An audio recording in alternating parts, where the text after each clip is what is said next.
Salve a tutti, sono Almarok e benvenuti in un nuovo video. Oggi siamo qui per fare un'intervista ad Odden, famoso per essere stato il chitarrista dei Cadaver, ma anche per aver collaborato con band come i Saryricon, i Mayhem e i Celtic Frost. Prima di iniziare ringrazio Anders per la sua grande disponibilità, per aver accettato di essere nostro ospite. Vi lascio l'intervista e vi auguro buona visione. I'm Almarok. I'm here with Odden from Cadaver, from Saryricon, from Mayhem, from Celtic Frost. Nice to meet you.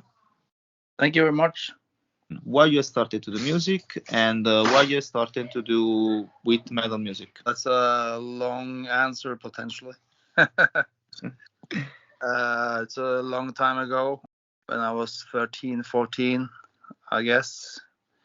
Starting to get into playing guitar and then listening to normal metal for a while in the early 80s, and then suddenly I got hold of this compilation LP called Speed Kills with Metallica, Slayer, Possessed, Celtic Frost, Venom, Voivod, Exodus, and Destruction, all these bands, Megadeth too, I think. And then I suddenly wanted to do more extreme music.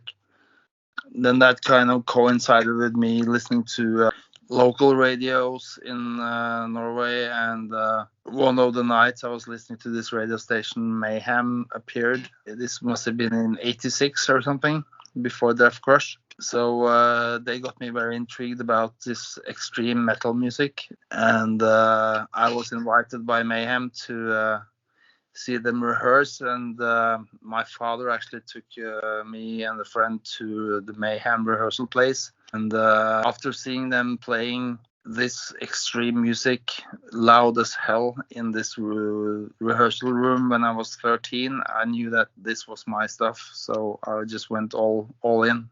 You have started a new project recently.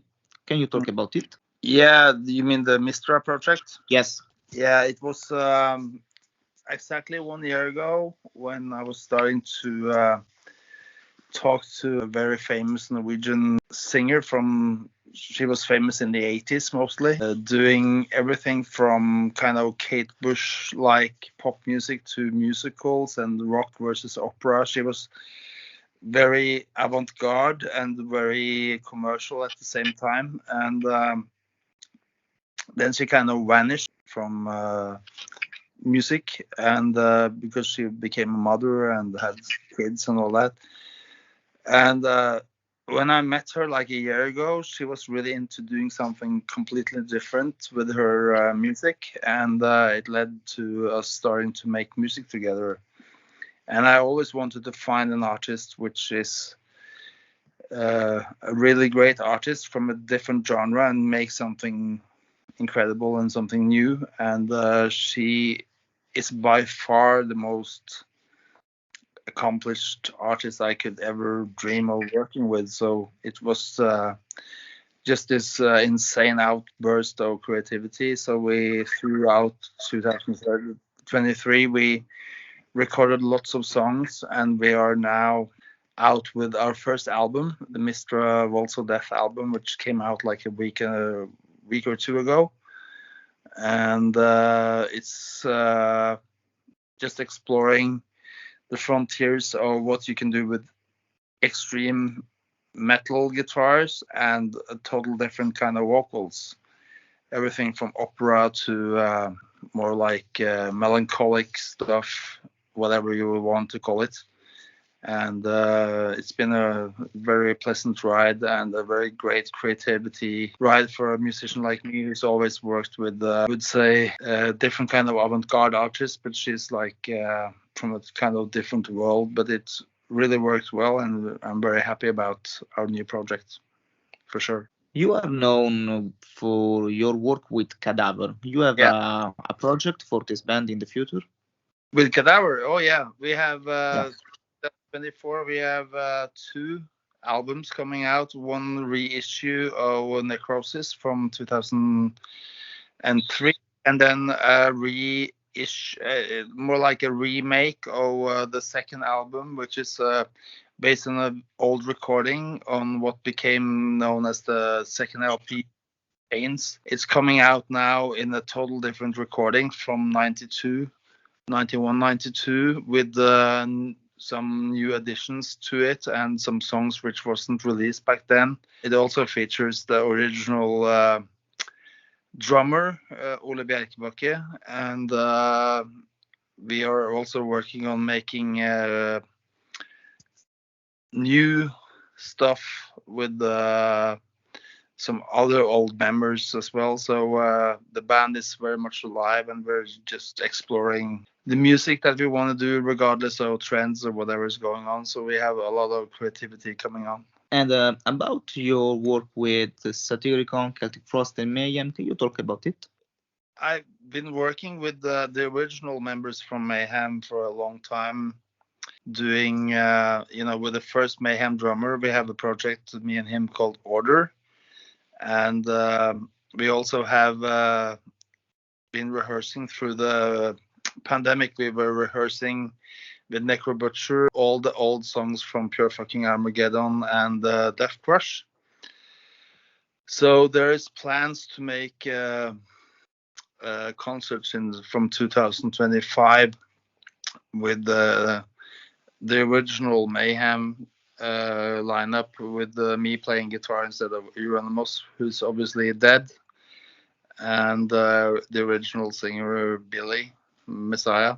Celtic Frost was a gig I had in 2006 and 2007, playing live concerts all around the world with them on their comeback tour, which pretty much defined my early influences for this kind of metal, because I've always been into extreme metal, but Celtic Frost is probably my all-time favorite band, because they always explored different kinds of things with their avant-garde style, and that meant a lot to me and my development as a musician, for sure.